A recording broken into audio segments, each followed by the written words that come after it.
Hello guys, learners globe YouTube channel में आप सभी का स्वागत है।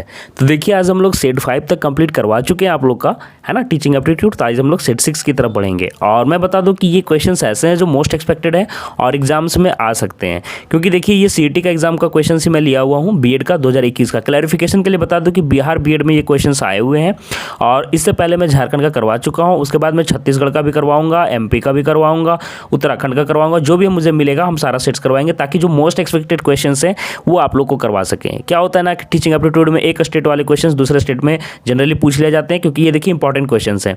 अगर आप इतने कर लोगे प्रीवियस ईयर में तो कम से कम 1000 से ज़्यादा क्वेश्चंस हो जाएंगे। तो ये सारे प्रैक्टिस अगर आप लोग करके जाते हो तो मुझे नहीं लगता कि कोई तरह का प्रॉब्लम होगा, और एक तरह से थिंकिंग एबिलिटी जो होना चाहिए वो आप लोग में टीचर के तौर पर वो आप लोग का बिल्ड हो जाएगा। तो चलिए हम लोग बिना देर के स्टार्ट करते हैं।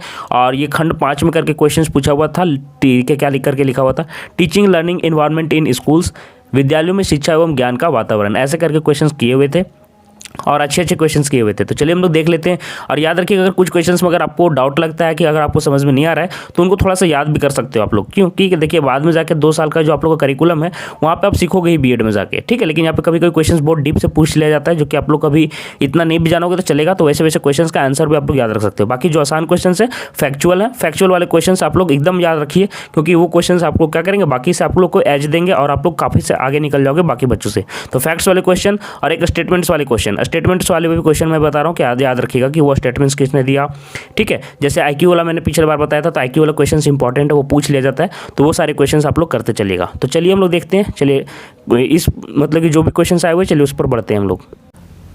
तो चलिए देखते हैं कि किस प्रकार के क्वेश्चंस आप लोग का आए हुए थे। खंड 5 करके दिया हुआ था आप लोग का, teaching learning environment in schools, विद्यालयों में शिक्षा एवं ज्ञान का वातावरण। आप लोग का टीचिंग एप्टीट्यूड का क्वेश्चन ही है, ऐसा सिर्फ करके दिया हुआ है। तो चलिए देख लेते हैं किस प्रकार के क्वेश्चन है। अच्छे अच्छे क्वेश्चन किए गए थे। तो हो सकता है अगर किसी को आप अच्छे से ना भी समझ पाओ तो आप लोग थोड़ा सा याद करने की भी कोशिश करिएगा, काहे कि 2 ईयर का बाद में करिकुलम वहाँ पे हो ही जाएगा, ठीक है। तो चलिए देख लेते हैं। Which philosophy advocates role of a teacher as a strict disciplinarian, ठीक है। क्या दिया देखिए, बोलता है वह कौन सा दर्शन शास्त्र है जो किसी अध्यापक की भूमिका का एक नियमबद्ध, ध्यान से सुनिएगा, नियमबद्ध अनुशासनवादी की बात कर रहा है, के रूप में समर्थन करता है। ऑप्शन क्या कहते हैं देखिए, आइडियलिज्म, नेचुरलिज्म, रियलिज्म, एग्जिस्टेंशियलिज्म, ठीक है। बोलता है आदर्शवाद, प्रकृतिवाद, यथार्थवाद और अस्तित्ववाद, ठीक है। तो क्वेश्चन काफ़ी अच्छा है, तो आप लोगों को सभी में डिफरेंस पता होना चाहिए। आइडियलिज्म क्या होता है ना कि जो पुराने मानक हैं, ठीक है, जो स्पिरिचुअल हैं, पुराने जो मोरल हैं, पुराने जो मोरल्स हैं, या फिर आप क्या बोल सकते हैं स्पिरिचुअल है, उस पर चलना, उसी पर बेस्ड होना, है ना। ये क्या होता है ना कि पुराने जो मानक चलते आ रहे हैं, जैसे कभी देखिए हम लोग का क्या है, एक टीचर होना इंपॉर्टेंट है, और एक टीचर के साथ साथ एक करिकुलम, कि कौन से करिकुलम में बच्चों को पढ़ाया जाना चाहिए, क्या क्या सब्जेक्ट्स होने चाहिए। तो ये बुक वाला जो होता है ना कि बुक्स के हेल्प के साथ पढ़ाना, इस पर ज़्यादा जोर देता है आइडियलिज्म, याद रखिएगा, पुराने मानकों के साथ। और ये स्पिरिचुअल ज़्यादा है। ये महात्मा गांधी जैसे कि आप एग्जाम्पल के समझ सकते हैं, उनके जो आदर्श हैं तो क्या है, वो स्पिरिचुअल हैं, साथ ही साथ इथिक्स हैं सारे, मतलब कि क्या क्या हमें पालन करना चाहिए, ये सारे क्या हो गए आइडियलिज्म। रियलिज्म क्या है, रियलिज्म ऐसे मानकों को नहीं मानता, ये बुकिश नॉलेज को मतलब क्या अपोज करता है, बोलता है कि बुकिश नॉलेज नहीं होना इंपॉर्टेंट नहीं है, उसे रियल वर्ल्ड का ज़्यादा नॉलेज होना ज़्यादा इंपॉर्टेंट है। ये आप लोग को बताता है कि रियल वर्ल्ड से ज़्यादा जोड़ता है कौन, रियलिज्म, ठीक है। अभी के सही इथिक्स क्या है, अभी के सही चीज़ें क्या है, अभी के जो न्यू मॉडर्न जो मॉरल्स है उसको सारा फॉलो करना, ये बुकिश नॉलेज को मतलब कि नहीं करता। ये चाइल्ड सेंटर्ड होता है कि चाइल्ड का डेवलपमेंट कैसे हो, ठीक है। और नेचुरलिज्म क्या होता है, इसके बीच का समझ सकते हो दोनों का, इसमें साइकोलॉजी देखा जाता है बच्चों का, कि बच्चों की क्या साइकोलॉजी है, उसके अकॉर्डिंग उसको हम एजुकेशन देंगे, है ना, ताकि वो ज़्यादा मतलब कनेक्ट कर पाए। और एग्जिस्टेंशियलिज्म में क्या होता है ना कि जो सब्जेक्टिव चीज़ें हैं, है ना, उसमें क्या गलती है, जैसे कि ह्यूमंस का जो थिंकिंग का एरर है वो है, उस सब में सुधार करना। तो चलिए हम एक बार डिफरेंस थोड़ा सा अच्छा सा आप लोग को दिखा देते हैं, ताकि ज़्यादा कनेक्ट कर पाओगे आप लोग। और सुनिए, जो सुनने में भारी लग रहा है ना, तो ये याद रखिए कि एक बार सुनने में भारी लगता है आप लोग को, ठीक है। अगर कुछ हो सके तो नोट कर लेना, जब भी कोई भी चीज़ सुनने में थोड़ा अलग लगे तो नोट कर लिया कीजिए। इससे क्या होता है ना कि फिर नेक्स्ट बार जब भी आप जब रिवीजन करोगे तो कोई दिक्कत नहीं होगा। एक बार मैं रिवीजन क्लास भी करूँगा, सभी के एक साथ कोशिश करूँगा कि 50 से 60 क्वेश्चन का, उस टाइम बहुत आसान लगेगा आपको। तो इसलिए मैं बोल रहा हूँ कि जो सुनने में अजीब लग रहा है आप लोग को, एक बार मैंने बोला भी था कि नोटबुक लेके बैठिएगा, नोट कॉपी, और साथ में एक पेन लेके बैठिएगा, ताकि थोड़ा सा भी कुछ कहीं लगे तो आप लोग लिखते चलना। तो एक बार डिफरेंस तीनों में बता देता हूँ, ये तीनों में कि क्या क्या डिफरेंस है। चलिए देख लेते हैं। तो देखिए डिफरेंस क्या है, यहाँ पे ये आपका आइडियलिज्म है, मतलब कि आदर्शवाद है, आइडियलिज्म, ठीक है। यहाँ पे समझ लीजिए, आप शॉर्टकट में लिख देता हूँ आइडियलिज्म। ये आपका यहाँ पे क्या है, ये रियलिज्म कहाँ पे आप लोग का, यहाँ पे ये रियलिज्म है, और ये आपका है क्या बोलते हैं नेचुरलिज्म, ठीक है, एन से नेचुरलिज्म। आइडियलिज्म मतलब आदर्शवाद हो गया, आ से रियलिज्म मतलब आपको मैंने बता दिया वास्तविकतावाद, और नेचुरलिज्म को आपको समझ में आ रहा होगा। तो चलिए देख लेते हैं क्या बोलता है। देखिए यहाँ पे आइडियलिज्म में क्या है ना, आदर्शवादी में, कि ये बेस्ड होता है स्पिरिचुअल और इथिक्स पर, ये मैंने आपको बताया। और रियलिज्म जो सिर्फ रियल वर्ल्ड से कनेक्ट करता है, मतलब साइंस से सिर्फ कनेक्ट करता है। ये देखिए साइकोलॉजी पर बेस्ड है कि जो एजुकेशन है साइकोलॉजी पर देना चाहिए, बच्चों के हिसाब से देना चाहिए, ठीक है। नेक्स्ट देखिए ये मेंटल कैपेबिलिटीज़ पर क्या करता है, एम्फसाइज करता है। और साथ ही साथ देखिए ये एम्फसाइज बिहेवियर और एक्सपेरिमेंट, ठीक है। यहाँ पे सिर्फ और सिर्फ एक्सपेरिमेंट का बात किया जा रहा है। सॉरी यहाँ पे छूट गया ना, आइडियलिज्म, रुकिएगा, आइडियलिज्म यहाँ क्या मैंने बताया था, ये रियलिज्म और ये नेचुरलिज्म। ये क्या करता है ना कि बिहेवियर मतलब आप लोगों को मैं बता दे रहा हूँ, बिहेवियर मतलब क्या, आप कैसा व्यवहार करते हैं किसी के साथ, कैसे कनेक्ट करते हैं, कैसे संबंध बनाते हैं। और साथ ही साथ एक्सपेरिमेंट पर भी बेस्ड है। और यहाँ पे देखिए क्या होता है, बेसिक इंस्टिंक्ट्स, जो आपका बेसिक इंस्टिंक्ट्स है, आपका कैसा नेचर है उस पर ज़्यादा है। नेचुरलिज्म का मतलब ही समझ में आ रहा है कि जैसा आपका नेचर हो, जो आप किसी के साथ किस तरह से नेचुरली बिहेव करते हो, किस तरह से किसी के साथ नेचुरली कनेक्ट करते हो, ठीक है। तो इंटरेस्ट जो आपका मतलब कि रुचि है, जो आपका टेंडेंसी है, तो आपकी रुचि के हिसाब से यहाँ पे पढ़ाई का बात किया जा रहा है। टीचर एंड करिकुलम, यहाँ पे टीचर और करिकुलम का बात किया था, मैंने बताया था कि टीचर और करिकुलम को ध्यान में रखा जाता है। इसलिए क्या होता है, बुक पर होता है लर्निंग बेस्ड, ठीक है। ये दोनों एक दूसरे को कनेक्ट कर रहा है। अब यहाँ देखिए चाइल्ड और इसके प्रेजेंट लाइफ की बात किया जाता है रियलिज्म में, ये बुक के लर्निंग को क्या करता है, हटाता है। यहाँ पे भी क्या होता है, चाइल्ड सेंटर्ड है, ये भी बुक के अगेंस्ट है। समझ में आ गया। अब यहाँ से देखिए both individual and society are valued, यहाँ पे सोसाइटी और जो इंडिविजुअल है दोनों को ध्यान में रखा जाता है, ठीक है। Both the individual and the society are valued, यहाँ भी दोनों को वैल्यू किया जाता है। लेकिन यहाँ पे सिर्फ देखिए साइकोलॉजी जो हुआ जाता है, यहाँ पे only individual is considered and valued. सिर्फ और सिर्फ नेचुरलिज्म में सिर्फ बच्चे का अपना इंस्टिंक्ट कैसे सुधारना है, उसके इंटरेस्ट को उसके ऊपर कैसे शिक्षा देना है, यहाँ पे क्या किया जाता है, यहाँ पे इसका बात नहीं किया जाता है, सोसाइटी की बात नहीं की जाती है, ठीक है। और नेक्स्ट लास्ट में दिया है कि ये डेफिनेट और स्पेसिफिक आइडियोलॉजी है, ये रिलायबल है, चेंज होते रहता है, और ये क्या है, प्रोग्रेसिव है और डायनेमिक है। तो ये आपको डिफरेंस याद रखने हैं। नेक्स्ट क्वेश्चन देखिए क्या पूछ रहा है ना कि विच ऑफ द फॉलोइंग, है ना, pillars of education has it support from sociology. बोलता है शिक्षा में कौन सा स्तंभ है जो समाज शास्त्र से सहारा मिला है। शिक्षा का कौन से स्तंभों को समाज शास्त्र से सहारा मिला है, ठीक है। ऑप्शंस देखिए क्या क्या दिए हुए, लर्निंग टू नो, ज्ञान के लिए सीखना, लर्निंग टू बी, होने के लिए सीखना, लर्निंग टू डू, करने के लिए सीखना, learning to live peacefully with others, दूसरों के साथ शांतिपूर्वक रहने के लिए सीखना। देखो यहाँ पे सिर्फ जब सोशियोलॉजी से सपोर्ट की बात किया जाए ना, तो यहीं पे आप लोग को हिंट फिर से मिल गया, समाज शास्त्र के साथ सहारा मिला। तो समाज कैसे बनता है, जब भी क्या हो, एक दूसरे से जब हम कनेक्ट करते हैं, दूसरे के साथ संबंध बनाते हैं, तो learning to be live peacefully with others. यहाँ से अगर आप सभी का अगर नहीं भी जानते हो ना अच्छे से स्पेसिफिकली कि इसका मतलब क्या होता है, इसका मतलब क्या होता है, इसका मतलब क्या होता है, तो भी आप यहाँ पे ये हिंट आप लोग को यहाँ से मिल गया कि यही आंसर सही होगा। तो आप लोग एग्जाम में यही करना है। अगर ज़्यादा समझ में ना आए ना, तो जो सबसे मोस्ट अप्रोप्रिएट लगेगा उसी को मतलब कि सही करके आ जाना, जो सबसे उचित लगेगा, सबसे उपयुक्त लगेगा, उसी को टिक करके आ जाना है। चलिए फिर भी मैं बता दे रहा हूँ, लर्निंग टू नो मतलब क्या होता है कि किसी भी सब्जेक्ट का डेप्थ नॉलेज होना, कि क्या पहले आप जानोगे सीखोगे तब तो किसी भी सब्जेक्ट का डेप्थ नॉलेज होना क्या हो जाता है आपका, लर्निंग टू नो। और लर्निंग टू बी क्या होता है ना कि कंपिटेंस सिखाता है। कंपटीशन मतलब कि आपका प्रतियोगिता वाला दिमाग होना, प्रतियोगी होना जिसको बोलते हैं, कंपिटेंस का मन होना। आप दूसरों के साथ कोई भी टास्क जब दिया जाए, कोई भी वर्क अगर आप आगे जाके करोगे तो उसमें जो भी प्रॉब्लम्स आए तो वो प्रॉब्लम्स को आप हैंडल कर सको, तो लर्निंग टू बी कि वैसा बनना है। ये लर्निंग टू डू, ये आपका लर्निंग टू डू का मतलब मैंने बताया, सॉरी पहले लर्निंग टू डू का मतलब मैंने बता दिया। लर्निंग टू डू का मतलब क्या होता है ना कि कंपिटेंस होना चाहिए, प्रतियोगी होना चाहिए, है ना, कि क्या आपका यहाँ पे अपेक्षा किया जा रहा है कि क्या सीखना है, करने के लिए सीखना, क्या करके सीखना है। तो यहाँ पे ये कहा जा रहा है कि आपको प्रतियोगी होना है, ठीक है, समझ में आ रहा है, प्रतियोगी होना है। कोई भी तरह का टास्क में अगर मतलब कि प्रॉब्लम आए तो वैसे सिचुएशन से क्या हो, निकल जाओ। तो ये हो गया लर्निंग टू डू, करके सीखना। और लर्निंग टू बी, मतलब बनना क्या है, तो बनना क्या, हमको एक अच्छा पर्सनैलिटी मतलब कि बनाना है, हमेशा ग्रोइंग पर्सनैलिटी बनाना है, आगे बढ़ते जाना है, प्रोग्रेसिव बनना है। तो ये आपको हो गया जो पर्सनल रिस्पॉन्सिबिलिटी सब जा रहा, जो भी आपका अपना पर्सनैलिटी है, जो भी आपका व्यक्तित्व है वो सुधारने की बात करता है। यहाँ पे होने के लिए सीखना कि आपका व्यक्तित्व कैसे निखरेगा। और यहाँ पे क्या होता है ना, learning to live peacefully with others, यहाँ पे सोसाइटी की बात किया जाता है कि आप दूसरे लोगों को कैसे समझोगे, आप उनके साथ कैसे इंटरेक्ट कर पाओगे। तो ये ऑप्शन बिल्कुल करेक्ट हो जाएगा, डी ऑप्शन, ठीक है। तो ये तीनों का मैंने बता दिया, मतलब ऐसे भी आपको बीएड का करिकुलम में पढ़ना ही है। तो चलिए नेक्स्ट क्वेश्चन की तरफ बढ़ते हैं हम लोग। अब ये क्वेश्चन देखिए 98 में आप लोगों को क्या बताया, पूछा जा रहा है कि शिक्षा का अधिकार अधिनियम कब लागू हुआ। Right to education came into force on, ठीक है। तो आपको को याद रखना चाहिए कि right to education, RTE, right to education act जो हुआ है वो आप लोगों का कब पास हुआ है, तो 1 अप्रैल 2010 को, 1 अप्रैल 2010 को। और ये आप लोग का याद रखना है कि ये क्या हुआ था ना कि ये जो एक्ट है ये आप लोग का आर्टिकल 20A के अंदर आता है, याद रखिएगा, आर्टिकल 20A है ना। और इसके अंदर जो है 6 से 14 वर्ष तक जितने भी बच्चे हैं उनको क्या किया गया, फ्री और कंपलसरी कर दिया गया कि एजुकेशन इनको मुफ्त में दिया जाए, चाहे जैसे भी दिया जाए, लेकिन ज़रूरी है कि इनको एजुकेशन देना ही देना है। ठीक है, तो ये 2009 में बना था, फिर 2010 में पास हो गया था। ठीक है, एक्ट बन गया था। तो याद रखिएगा कि 2009 में बना था, लेकिन 2010 में ये क्या हो गया था कि ये आपका एक्ट बन गया था। ठीक है, तो ये क्वेश्चन आता है, तो राइट टू एजुकेशन आप लोग को याद रखना है। नेक्स्ट क्वेश्चन देखिए क्या पूछ रहा है ना कि effectiveness of teaching depends on, शिक्षण प्रभावशीलता निर्भर करती है। ये क्वेश्चन मैंने पहले करवाया है, तो ज़्यादा इसको मैं मतलब कि ज़्यादा डिस्कस नहीं करेंगे। शिक्षक की योग्यता पर तो नहीं होता है, मैंने आपको बताया कि शिक्षक काफ़ी ज़्यादा योग्य हो सकते हैं, लेकिन बेकार शिक्षक भी हो सकते हैं, तो ये नहीं होगा।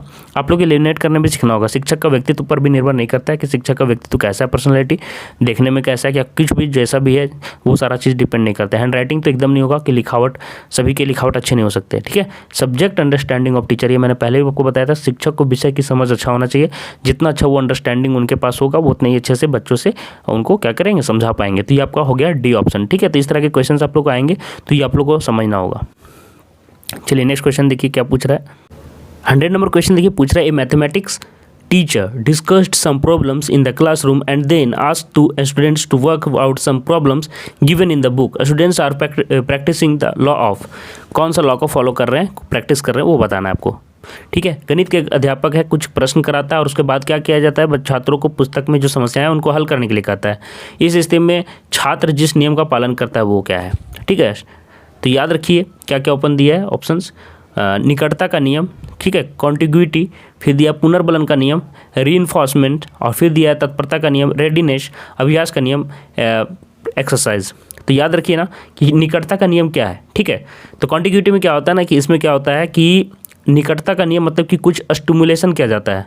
ठीक है, स्टिमुलेशन, और उसके बाद फिर उसको लर्निंग के लिए, देखिए लर्निंग के लिए स्टिमुलेशन करते हैं, क्या करते हैं, उद्दीपन जिसको हिंदी में बोलते हैं उद्दीपन, क्या करते हैं ना, जैसे देखिए अभी बच्चों को पढ़ना नहीं है तो फल के बारे में हमको पढ़ाना है कि फल हम लोग को, जैसे कि हम लोग को पढ़ाना है ना कि फल से क्या मिलता है, विटामिन मिलते हैं, विटामिन मिलता है, फिर क्या होता है, खनिज लवण जिसको बोलते हैं हिंदी में मिलता है खनिज लवण, 5 चीज़ें मिलती हैं ना, याद रखिएगा, वसा, और क्या होता है विटामिन, खनिज लवण, वसा, और दूसरा क्या हो गया, 3 चीज़ें हो गई, और उसके साथ साथ वसा के साथ क्या होता है, कार्बोहाइड्रेट हो गया और प्रोटीन हो गया। हाँ, 5 चीज़ याद आ गया मुझे। तो ये 5 चीज़ के बारे में पढ़ाना है। तो हम कैसे कनेक्ट करेंगे बच्चों को, पहले उसको लिखा करेंगे, स्टिमुलेशन का काम करेंगे। तो पूछेंगे बच्चे फल कौन कौन से खाए हुए हो, तो फल को दिखाएंगे चित्र बना के कि ये किसका चित्र है, तो वो बताएंगे कि ये इसका चित्र है। कुछ भी जैसे आप बना दिए हो तो वो बताएंगे कि इसका चित्र बना हुआ है। तो उसके मन में क्या होता है ना कि पढ़ाई को लेकर क्या होगा, कैसे हम लोग कनेक्ट कर रहे हैं, स्टिमुलेशन का काम कर रहे हैं, पहले उद्दीपन ला रहे हैं, उसके मन में एक जिज्ञासा ला रहे हैं, और जिज्ञासा लाने के बाद उसको हम लर्निंग से कनेक्ट करेंगे। देखो तुम अगर सेब खाए ना तो सेब में क्या होता है, विटामिन होते हैं। दूध पिए तो दूध में क्या होता है, दूध अगर पिए हो, दूध, यहाँ मिल्क लिख देता हूँ, मिल्क, तो मिल्क में क्या है, इसमें देखो प्रोटीन भी है बच्चा, और साथ में क्या है, इसमें कार्बोहाइड्रेट भी है, साथ में इसमें थोड़ा सा विटामिन भी है। सबसे ज़्यादा चीज़ इसी में होता है ना, मिल्क में। उसके बाद बोलेगा देखो तुम अगर यहाँ पे अगर तुम डेयरी प्रोडक्ट्स खा रहे हो, जैसे कि पनीर हो गया, चीज़ जिसको बोलते हो, पनीर खा रहे हो, ठीक है, या फिर तुम देखो जाके कुछ मक्खन खा रहे हो, बटर खा रहे हो, तो ये सारे चीज़ में क्या है, डेयरी प्रोडक्ट्स में आप क्या बोलोगे, तो प्रोटीन है, ठीक है, वसा है, ठीक है, तो वसा है, प्रोटीन है। तो ये सारी चीज़ कैसे आप समझाओगे, तो पहले आप उनको समझाओगे ना कि कौन कौन से मक्खन खाए हो, को क्या क्या खाए हो, तो पहले स्टिमुलेशन का काम करते हैं। तो वो हो गया कॉन्टिग्यूटी। याद रखिएगा कोई भी चीज़ में पहले स्टिमुलेशन का जरूरत पड़ती है। यहाँ पे स्टिमुलेशन का कहीं बात नहीं किया गया, सिर्फ प्रॉब्लम सॉल्विंग की बात की गई है। तो आप तो ऐसे ही गलत कर दोगे। ये देखिए बहुत इंपॉर्टेंट चीज़ मैं बता दे रहा हूँ, बहुत कि आपको बीएड में भी शायद ये सभी चीज़ ना सिखा पाए। तो आप लोग जो लोग पहली बार जुड़ रहे हो ना, चैनल से सब्सक्राइब कर लेना। काफ़ी मैं डिटेल्स में सारी चीज़ समझाने की कोशिश कर रहा हूँ। रीइंफोर्समेंट मतलब पुनर्बलन का बल। पुनर्बलन में क्या किया जाता है ना कि बच्चे में जो भी मतलब कि जो कमी है उसमें हम और निखरता लाते हैं। उसके रिजल्ट जो होता है ना, क्या बोलते हैं, क्यूमुलेटिव रिजल्ट, जो उसका मतलब कि पहले से बेटर बनाते हैं। पहले से बेटर कैसे बनाएंगे, उसके लिए हम लोग क्या करेंगे, उसका असेसमेंट करेंगे। असेसमेंट मतलब क्या बोलेंगे उसको, मतलब परीक्षा लेंगे। वीकली ले सकते हैं, मंथली ले सकते हैं, ईयरली ले सकते हैं। ऐसे करके हम क्या करेंगे, उनका असेसमेंट करते जाएंगे और उसमें सुधार करते जाएंगे।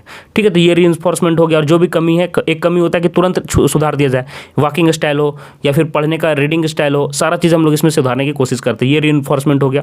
नेक्स्ट देखिए दिया रेडीनेस। रेडीनेस क्या ना, रेडीनेस का नियम क्या होता है कि बच्चे तत्पर है मेंटली और फिजिकली भी और मेंटली भी। तो जब अगर आप रेडी नहीं हो कोई चीज़ के लिए, सीखने के लिए, तो आप तो सीख ही नहीं सकते ना। जो चीज़ के लिए आप तत्पर नहीं हो सीखने के लिए, आप पढ़ने के लिए आँख ही नहीं खोलोगे, तो आँख नहीं खोलोगे तो पढ़ लोगे क्या, नहीं पढ़ सकते हो, तो रेडी होना चाहिए पहले। तो ये तत्परता का नियम है कि आपको क्या होगा, माइंड और बॉडी दोनों से आपको क्या होना होगा, एक्टिव होना पड़ेगा और फिर जो दिया जा रहा टास्क वो पूरा करोगे। तो ये भी नहीं है यहाँ पे।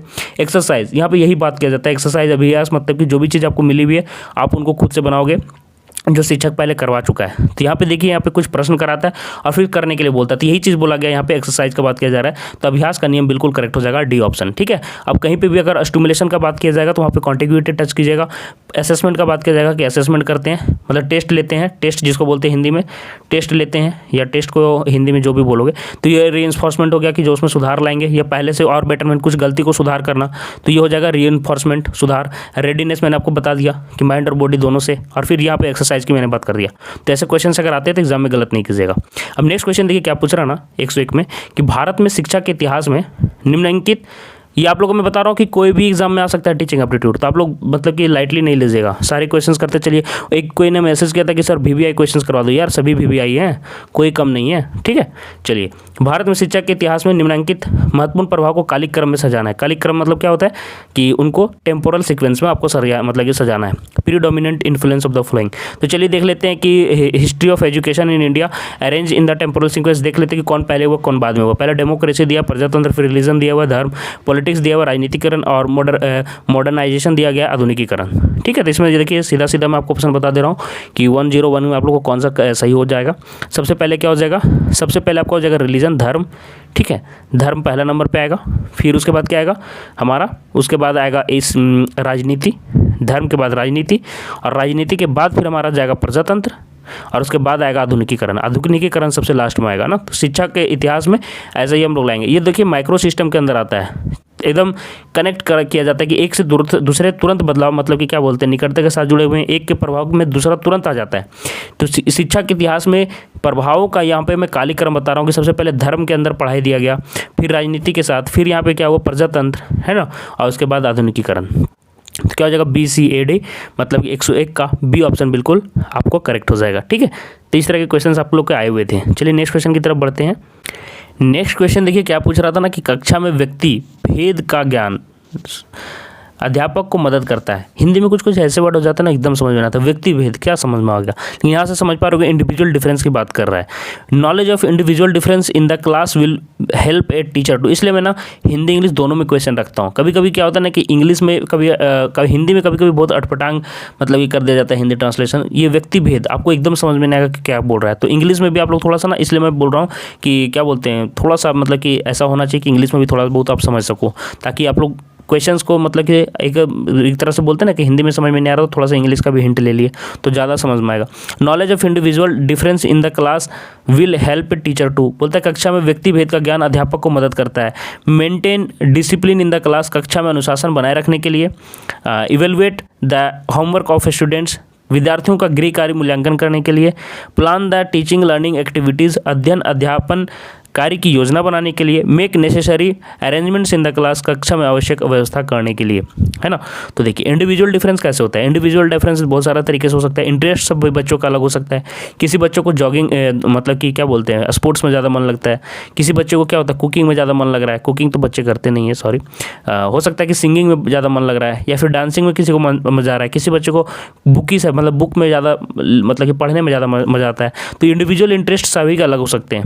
सबकी कैपेबिलिटीज़ भी अलग हो सकती हैं। कैपेबिलिटी का मतलब हुआ कि कोई बच्चा जल्दी से किसी मतलब कि किसी चीज़ को कैच कर लेता है। ठीक है, आप किसी चीज़ को पढ़ा रहे हो तो क्या होता है ना कि इंडिविजुअल डिफरेंस के हिसाब से हमें पढ़ाने के लिए जोर दिया जाता है ना, कि हम लोग ऐसे प्लानिंग कोर्स ऐसे प्लान करें कि मटेरियल ऐसे तैयार करें कि बाकी सभी को समझ में आए, है ना। और सभी के अकॉर्डिंगली तैयार करेंगे कि तेज बच्चे को उसके हिसाब से समझाएं, कमज़ोर बच्चे को उसके हिसाब से समझाएं। तो ऐसे हम लोग को तैयार करना रहता है। ठीक है, तो क्या करना पड़ता है ना कि ऐसे मटेरियल बनाते हैं। यहाँ पे कौन सा ऑप्शन सही हो जाएगा देख लेते हैं, ये है ना 102 का आपका क्या हो जाएगा 3 ऑप्शन।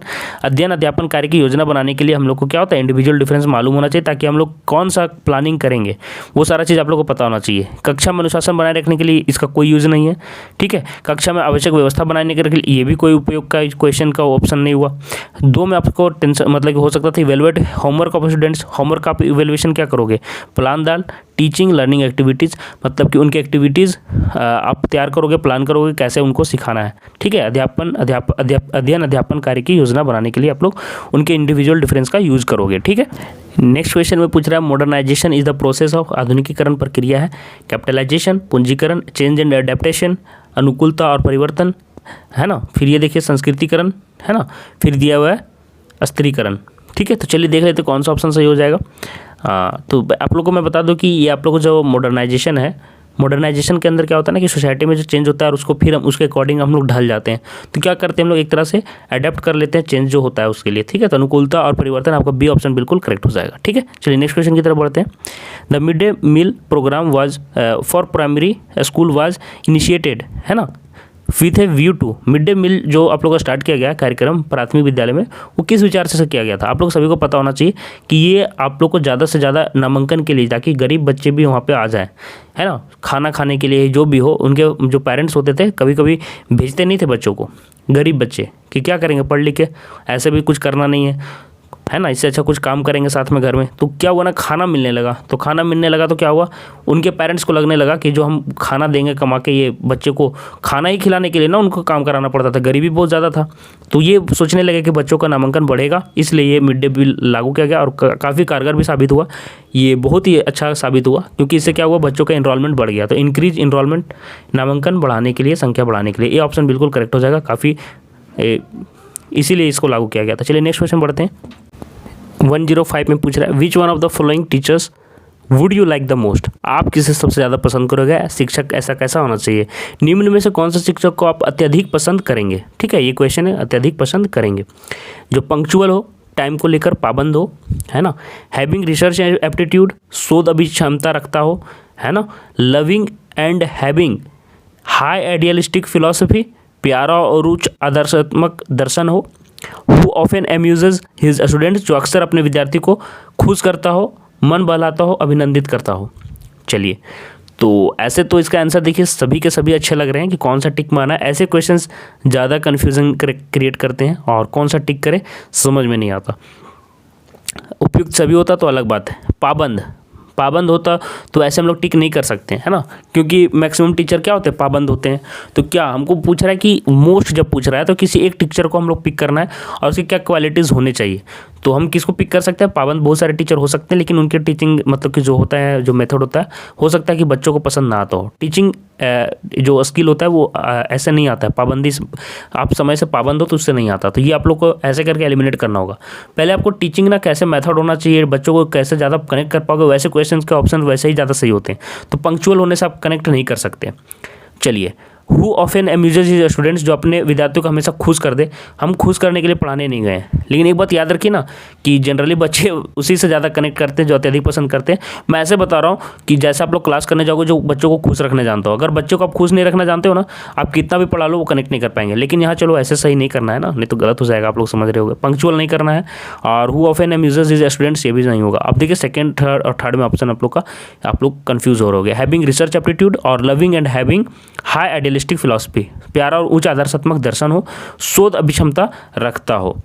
तो देखिए आप लोग को लग रहा होगा loving and high idealistic philosophy, ये ज़्यादा सही लग रहा है। प्यारा और उच्च आदर्शात्मक दर्शन हो, कि प्यारा भी हो और उच्च आदर्शात्मक दर्शन हो। लेकिन देखिए हाई आइडियलिस्टिक फिलॉसफी है और यहाँ पे दिया हुआ हैविंग रिसर्च एप्टीट्यूड, तो इस पर हम लोग ज़्यादा, किस पर ज़्यादा उपयुक्त कौन होगा, हैविंग रिसर्च एप्टीट्यूड, शोध अभिक्षमता रखता हो, जो हमको आगे जाके फ्यूचर में काम देता हो। ठीक है, तो उस पर हम ज़्यादा कनेक्ट कर पाएंगे और हमारे लिए वो सबसे बेस्ट होगा, है ना, तो हम उसी को ज़्यादा पसंद करेंगे। तो हैविंग रिसर्च एप्टीट्यूड यहाँ पे हमारे फ्यूचर को देखते हुए शोध अभिक्षमता रखता हो, हम उससे कनेक्ट ज़्यादा कर पाएंगे और हमें ज़्यादा क्रिएटिव भी बनाएंगे कि कैसे थिंकिंग करना है और ज़्यादा हमें वर्ल्ड से कनेक्ट भी कर पाएंगे। Loving and having high idealistic philosophy भी एक समय के बाद क्या होता है, ज़्यादा आदर्शात्मक दर्शन हम लोग को बोर करने लगता है। ठीक है, तो बी ऑप्शन बिल्कुल ज़्यादा सही होगा क्योंकि वो हमें रियल वर्ल्ड से कनेक्ट करता है।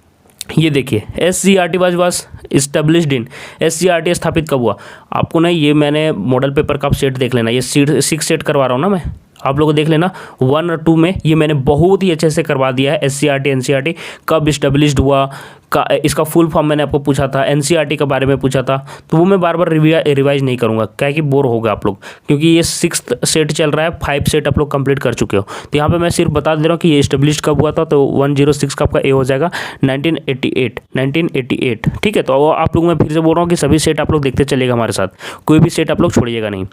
ठीक है, चलिए ये पूछ रहा है कि project method is propagated by, है ना, प्रयोजन विधि प्रतिपादित की है। देखिए ये फैक्ट्स बेस्ड है या फिर मतलब फैक्ट बेस्ड है।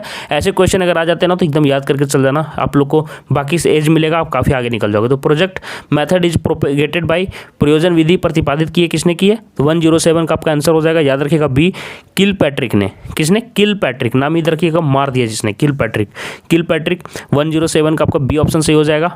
प्रोजेक्ट मेथड इन्हीं ने क्या किया था? प्रतिपादित किया था। तो 107 नंबर क्वेश्चन यहाँ पे कंप्लीट हो गया। चलिए नेक्स्ट क्वेश्चन की तरफ हम लोग पढ़ते हैं।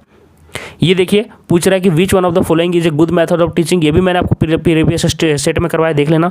निम्न में से कौन सा एक शिक्षण का सबसे बेहतर तरीका है? तो ये मैंने आप लोगों को पहले करवा दिया है, तो बार बार एक ही चीज़ मैं नहीं करूँगा।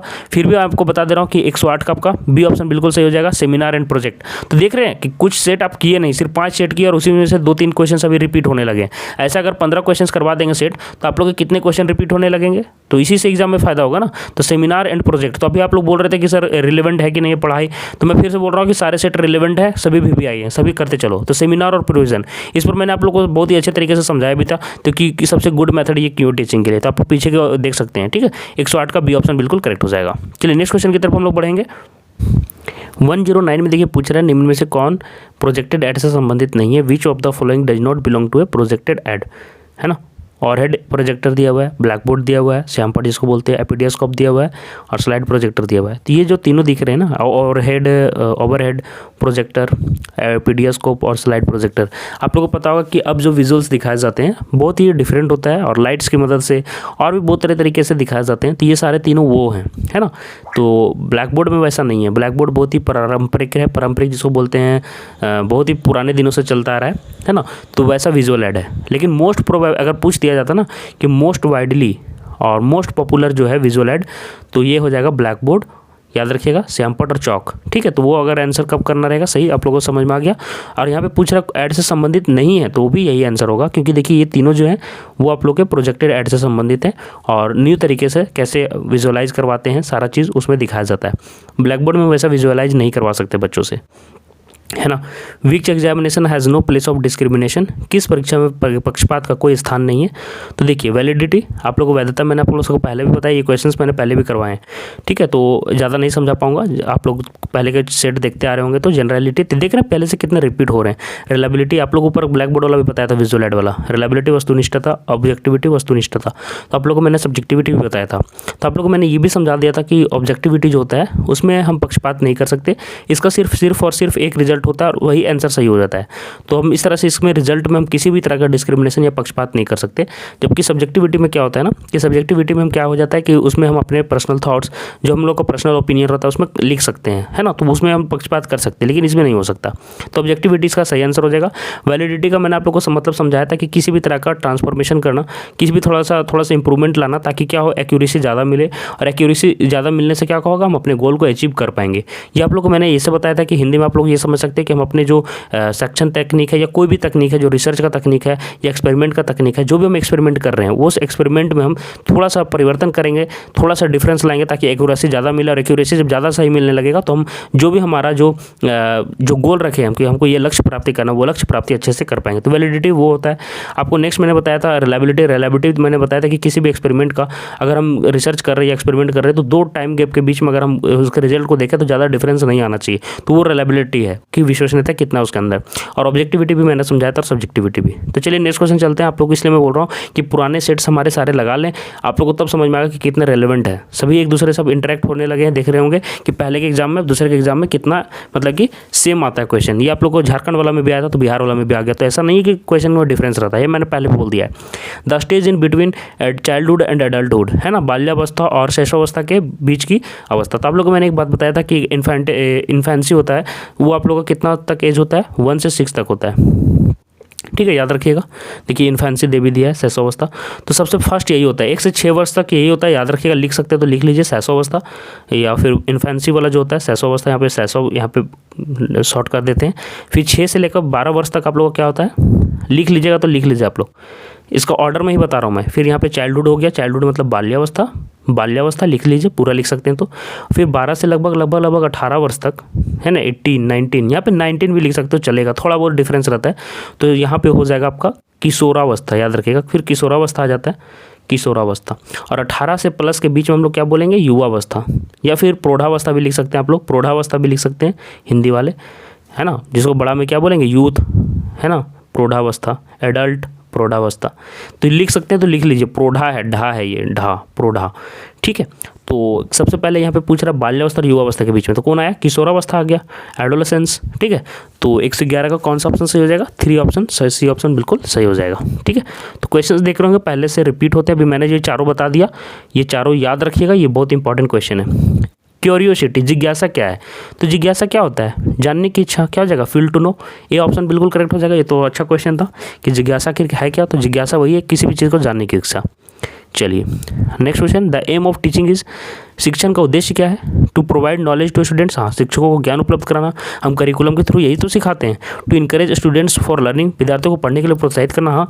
स्टिमुलेशन का भी मैंने बताया कि स्टिमुलेशन करते हैं, उनको शिक्षा सिखाने के लिए क्या करते हैं, इनकरेज करते हैं, उनमें उद्दीपनता लाते हैं, उनको जिज्ञासा बढ़ाते हैं। टू मोटिवेट स्टूडेंट्स, विद्यार्थियों को अभी प्रेरित भी करते हैं, हाँ, समय समय पर बच्चों को क्या करते हैं, अभी प्रेरित भी करते हैं ताकि वो सही डायरेक्शन में रहे और आगे बढ़ते रहे। ऑल ऑफ द अबव यहाँ पे सही हो जाएगा। उपयुक्त सभी वाला जब भी ऑप्शन दिया जाएगा तो इस पर ज़्यादा गौर कीजिएगा कि क्या ये सही हो सकता है। मोस्ट प्रोबेबली ऊपर वाले ऑप्शंस देख लीजिएगा अच्छे से, तो यही सही होता है कभी कभी, ठीक है। तो ऑल ऑफ द अबव मतलब कि मैक्सिमम टाइम यही सही होता है, उपयुक्त सभी आप टिक कर सकते हैं, ठीक है। चलिए नेक्स्ट क्वेश्चन की तरफ बढ़ते हैं, रुकिएगा। Which method is raising interest in class teaching, बोलता है कक्षा शिक्षण में रुचि जागृत करने के लिए निम्न में से कौन सी विधि है, तो कौन सी विधि है, छात्र का अध्ययन, हाँ, अभी मैंने बताया था ना, इंडिविजुअल डिफरेंस देखते हैं कि बच्चे में कैसा है, स्टडी ऑफ स्टूडेंट्स, तो उसी से हम लोग क्या कर पाएंगे, हम लोग सही चीज़ का प्लान कर पाएंगे कि कौन से मतलब कि मेथड का यूज़ करना है, क्या मतलब कि चेंजेस लाने हैं मुझे अपने मेथड में। क्लैरिटी ऑफ एम्स, हाँ, उद्देश्य की भी स्पष्टता होनी चाहिए कि आज का क्लास का एम क्या है, क्या हमें इन्हें सिखा के जाना है ताकि इनको जो हमारा जो गोल है आज के लिए वो अचीव हो जाए। मेजरमेंट ऑफ इंटरेस्ट, हाँ, रुचि मापन तो करते हैं इंडिविजुअल डिफरेंस के लिए, तो मैंने बताया ना कि मेजरमेंट ही करते हैं इंटरेस्ट का, तो ऑल ऑफ द अबव हो जाएगा, उपर्युक्त सभी, ठीक है। तो क्या हो जाएगा, 114 का भी आपका डी ऑप्शन बिल्कुल करेक्ट हो जाएगा। चलिए नेक्स्ट क्वेश्चन की तरफ बढ़ते हैं। 115 नंबर क्वेश्चन नंबर में देखिए क्या पूछ रहा है ना कि the aim of the value education to inculcate in students is, मूल्य शिक्षा का उद्देश्य विद्यार्थियों को समझ बनाना है ना। तो ये क्वेश्चन देखिए क्या है, इसका आंसर होगा। तो हम लोग देखिए यहाँ पे द मोरल वैल्यूज़ दिया हुआ है, नैतिक मूल्य का, द सोशल वैल्यूज़, सामाजिक मूल्य का, द पॉलिटिकल व्यूज़, राजनीतिक मूल्य का, द इकोनॉमिक वैल्यूज़, आर्थिक मूल्य का, ठीक है। तो देखिए ये जो मूल्य शिक्षा का उद्देश्य है, वैल्यू एजुकेशन का, तो स्टूडेंट्स में क्या लाना था, तो हम लोग को जो एजुकेशन पॉलिसी बना, नेशनल एजुकेशन पॉलिसी जो भी बना था, तो उसमें क्या कहा गया ना कि बच्चों का हम लोग को जो भी एजुकेशन है जैसे भी देना है, सारा चीज़ जैसे भी हम लोग को मतलब कि फॉर्मल एजुकेशन देना है, जो भी देना है, इसके साथ ही साथ उनके जो होते हैं नैतिक मूल्य, उनको भी हम लोग को निखारना है, एक अच्छा बिहेवियर वाला मतलब कि मेन बनाना है, आगे जाके कुछ जो भी बने, आगे जाके जो भी फ्यूचर बने वो एक नैतिक वाला, नैतिक मूल्यों को लेकर चलने वाला, जिसको बोलते हैं मोरल वैल्यूज़ को लेकर चलने वाला। साथ ही साथ क्या हो, जो सभी बिहेवियर मतलब कि कौन होगा नैतिक मूल्य में, क्या होगा, है ना, नैतिक मूल्य किसे बोलेंगे, नैतिक मूल्य में जो कैसे किसी के साथ बिहेवियर करना है, कैसे एक अच्छा नागरिक बनना है, ये सारा चीज़ हम उनको पता होना चाहिए, है ना। तो ऐसा एजुकेशन वो चाह रहे थे। तो the aim of value education क्या हो जाएगा, मूल्य शिक्षा का, द मोरल वैल्यूज़, कैसा समझ बनाना था, नैतिक मूल्य का, कौन सही है कौन गलत है, ये सारी चीज़ों का इनके पास ज्ञान होना चाहिए, फंडामेंटल, है ना। ह्यूमन इमोशंस के साथ जोड़ना, मतलब दूसरे के साथ, भावनाओं के साथ तभी कनेक्ट कर पाएंगे जब इमोशनल मोरल वैल्यूज़ उनके पास होंगे। तो ये बहुत ही अच्छा था और अच्छा भी हुआ, इसका ये होना भी चाहिए, है ना, एजुकेशन में इसको जोड़ के रखना चाहिए। Which one of the following is informal education institution, निम्न में से कौन सा एक अनौपचारिक संस्था है, याद रखिए फॉर्मल, इनफॉर्मल और एक होता है नॉन फॉर्मल। ये 3 तरह के आप लोग को यहाँ पे मतलब कि पढ़ना पड़ेगा, एजुकेशन होता है नॉन फॉर्मल, ठीक है, नॉन फॉर्मल। तो फॉर्मल में क्या होता है ना कि जैसे क्लासरूम वाला एजुकेशन होता है और आप लोग को करिकुलम डिज़ाइन किया हुआ रहता है, आप लोग को पीरियड भी बंधा हुआ रहता है, आप लोग उसी के अंदर पढ़ाया जाता है जो अभी क्लासरूम में होता है। नॉन फॉर्मल में क्या होता है ना कि टाइम पीरियड नहीं होता है, नॉन स्कूलिंग होता है, लिटरेसी प्राप्त किया जाता है ताकि सभी बच्चों को ज्ञान हो, प्राप्त हो और कुछ सीख सके, है ना। तो ये नॉन फॉर्मल में होता है कि टीचिंग के लिए कोई टाइम पीरियड नहीं होता, लेकिन आप कभी भी जाओ तो पढ़ सकते हो, है ना। इनफॉर्मल में क्या होता है कि दूसरे तरीके से, जैसे कि खेल के साथ सीखना, कुछ अलग अलग एक्टिविटी के साथ सीखना, तो ये इनफॉर्मल एजुकेशन के अंदर आता है। फॉर्मल, नॉन फॉर्मल और इनफॉर्मल तीनों को बढ़ावा कौन देता है, लाइब्रेरी। और क्लासरूम तो आप लोगों को मैंने बताया फॉर्मल में होता है, ठीक है। तो ये आप लोग का आंसर हो जाएगा खेल का मैदान, प्लेग्राउंड, ये आपका इनफॉर्मल इंस्टीट्यूशन हो गया। 116 का आपका बी ऑप्शन बिल्कुल करेक्ट हो जाएगा, ठीक है। चलिए नेक्स्ट क्वेश्चन की तरफ बढ़ते हैं हम लोग। यहाँ पूछ रहा ना कि उपचारात्मक शिक्षण का कार्य है, what kind of work is remedial teaching. तो देखिए रेमिडियल टीचिंग में क्या होता है ना, आप लोगों को पता ही चल रहा है उपचारात्मक, इसमें क्या होता है ना कि बच्चे के जो भी वीकनेस है या जो भी कॉमनली जो उससे मिस्टेक्स हो रहे हैं या फिर जो भी वो उसका बिहेवियर उसमें उनको चेंजेस लाना है, तो क्या करेंगे ना उसमें हम इंप्रूवमेंट लाएंगे। तो किस तरह से लाएंगे, इंस्ट्रक्शन दे के लाएंगे। तो इंस्ट्रक्शनल वर्क है इसमें होता है, याद रखिएगा कि इसमें हम इंस्ट्रक्शन देते हैं, निर्देश देते हैं, अनुदेश वो पालन करेंगे, जिसके कारण उनका क्या होगा, जो भी उनका वीकनेस है वो दूर होगा, है ना। तो रेमिडियल टीचिंग वही है कि जो हम उनका कमजोरी है इंस्ट्रक्शन के द्वारा समझा देंगे, अनुदेशात्मक इसमें होगा, ठीक है। तो याद रखिएगा, तो ऐसे क्वेश्चंस का आएंगे अगर एग्जाम में। तो अब ये देखिए, ये 118 नंबर क्वेश्चन जो मैंने आपको बताया था ना, स्टेटमेंट बेस्ड है, ये आप लोग को याद होना चाहिए। अगर ये इस तरह के ज़्यादा क्वेश्चंस आ जाते हैं 2-4 तो आप लोग सही कर लेते हो, तो बाकी से काफ़ी आगे निकल सकते हो मार्क्स के हिसाब से। Who said man is perfect and education is the manifestation of the existence in man. किसने कहा, मनुष्य पूर्ण है तथा शिक्षा मनुष्य में विद्यमान पूर्णता की अभिव्यक्ति है। तो ये याद रखिएगा कि विवेकानंद जी ने कहा था, ठीक है।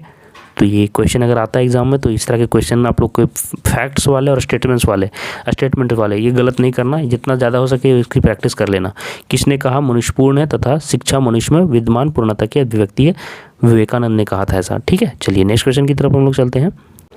109 में देखिए पूछ रहा है which one of the following is not a projected add, निम्न में से कौन सा प्रक्षेपित उपकरण नहीं है। तो याद रखिए मैंने आप लोगों को बताया था विजुअल ऐड होता है, जैसे ब्लैक बोर्ड हो गया, सिर्फ उसमें विजुअलाइजेशन कर सकते हैं बच्चे, विजुअल ऐड। फिर मैंने आप लोगों को बताया था ऑडियो ऐड होता है, ठीक है, ऑडियो ऐड। फिर एक होता है audio visual add, audio AUD audio और विजुअल VIS मैं लिख देता हूँ और ऐड, ठीक है। तो ये होता है जिसमें दोनों चीज़ होते हैं, विजुअल और ऑडियो दोनों सपोर्ट होते हैं, और उस तरह से बच्चे को ज़्यादा समझ में आता है। तो जैसे ऑडियो विजुअल जो आपको मैंने बताया ऐड, विजुअल VIS, ठीक है, विजुअल ऐड। ये ऑडियो विजुअल ऐड जो मैंने बताया इसको भी 2 भागों में बांटा गया है, एक प्रोजेक्टेड जो प्रक्षेपण करके दिखाया जाता है, एक नॉन प्रोजेक्टेड, ठीक है।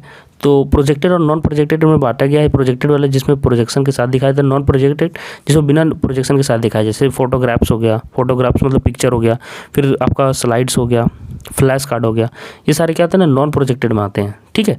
तो इसमें क्या होता है ना कि सिर्फ आपका जैसे भी पिक्चर है तो पिक्चर सिर्फ और सिर्फ आपको दिखा नहीं रहा है, एक स्टोरी भी बता रहा है। पिक्चर के अंदर आप देखिएगा कोई गाय है और एक बच्चा उसको चरा रहा है डंडे के साथ, ठीक है, यहाँ पे गाय है। तो आप लोगों को क्या पता चल रहा है कि बच्चा गाय चरा रहा है या फिर गाय घास चर रही है, तो इससे आप लोगों को कहानी भी समझ में आ जाता है, तो वो दोनों में आ जाता है। तो ये क्वेश्चन के ऑप्शन में थोड़ा सा मुझे डाउट है, आप लोग देख सकेंगे, बाद में देख लेंगे इसको। देखिए व्हेन चाइल्ड फेल्स मीन्स, जब बच्चा फेल होता है तात्पर्य है child is not able to learn, बच्चा पढ़ाई के लिए योग्य नहीं है। Child is not remember the answers, बच्चे ने उत्तर को याद नहीं किया। There was a need of tuition, बच्चों को ट्यूशन की आवश्यकता है। द सिस्टम हैज़ फेल्ड, व्यवस्था फेल हुई है। तो 120 का डी आंसर सही हो जाएगा। याद रखिए जब भी बच्चा फेल होता है इसका मतलब जो भी आपने प्लान किया साल भर, जो भी आपने मेथड्स यूज़ किए, वो सारा का सारा सिस्टम आपका फेल हुआ, और इसलिए द सिस्टम हैज़ फेल्ड, व्यवस्था फेल हुई। इसलिए बच्चे को फेल होने पर क्या होता है, कार्रवाई भी किया जाता है। आजकल देखते होंगे गवर्नमेंट क्या क्या करता है ताकि पासिंग परसेंटेज सबसे अच्छा हो, जो कि मेरे हिसाब से ठीक नहीं है। सिर्फ और सिर्फ पास कराया जा रहा है, ज़बरदस्ती पास कराया जा रहा है, वो एक तरह से और भी फालतू है। लेकिन चलिए फिर भी यहाँ पे याद रखिएगा इस क्वेश्चन के अकॉर्डिंग कि बच्चा फेल होता है मतलब व्यवस्था फेल हुई है। तो इस तरह से देखिए मैंने क्वेश्चंस करवा दिया है। 119 नंबर क्वेश्चन आप लोग याद रखिए कि थोड़ा सा ऐसे क्वेश्चंस आते हैं प्रोजेक्टेड ऐड को लेकर। तो यहाँ पे मुझे लग रहा था कि फोटोग्राफ्स, फ्लैश कार्ड्स और पपेट सभी एक जैसे लग रहे साइज, ठीक है। तो यहाँ पे पूछ रहा है कि नहीं है, ऐसे आंसर दिया हुआ है पपेट। तो आप लोग देख सकते हैं कि पपेट किस प्रकार नहीं है, क्योंकि फोटोग्राफ्स और फ्लैश कार्ड और स्लाइड्स एक जैसे होते हैं। तो इसमें से क्या होता है, तीनों क्या होते हैं, नॉन प्रोजेक्टेड ऐड है, जिनको प्रोजेक्शन के साथ नहीं दिखाया जाता है। तो नॉट ए प्रोजेक्टेड ऐड यहाँ पे पूछ ही रहा है, तो पता नहीं, तो देख लीजिएगा ऐसे क्वेश्चन। तो और भी नेक्स्ट क्वेश्चन जो अभी आएंगे पार्ट, उसको भी हम लोग लेकर आएंगे, ठीक है। तो आप लोग जो भी पहली बार जुड़े हैं चैनल से सब्सक्राइब कर लेना, और जो भी लोग जुड़ रहे हो थोड़ा सा देखते चलेंगे कि कैसे कैसे क्वेश्चंस आ रहे हैं, ताकि आप लोग को बाद में फ़ायदा होगा, है ना। तो उससे क्या होगा ना, टाइप्स आपको समझ में आएगा। तो इसलिए मैं बता रहा हूँ कि रेगुलर आप लोग सारे सेट्स कंप्लीट करते चलिए, ऐसा ना हो कि बाद में पीछे हो जाओ। तो सारे हमारे साथ चलते चलिए, जो भी सेट हम करवाते जा रहे हैं करते चलिएगा। मिलते हैं नेक्स्ट वीडियो में कोई और मतलब कि सेट के साथ, तब तक के लिए आप सभी को धन्यवाद।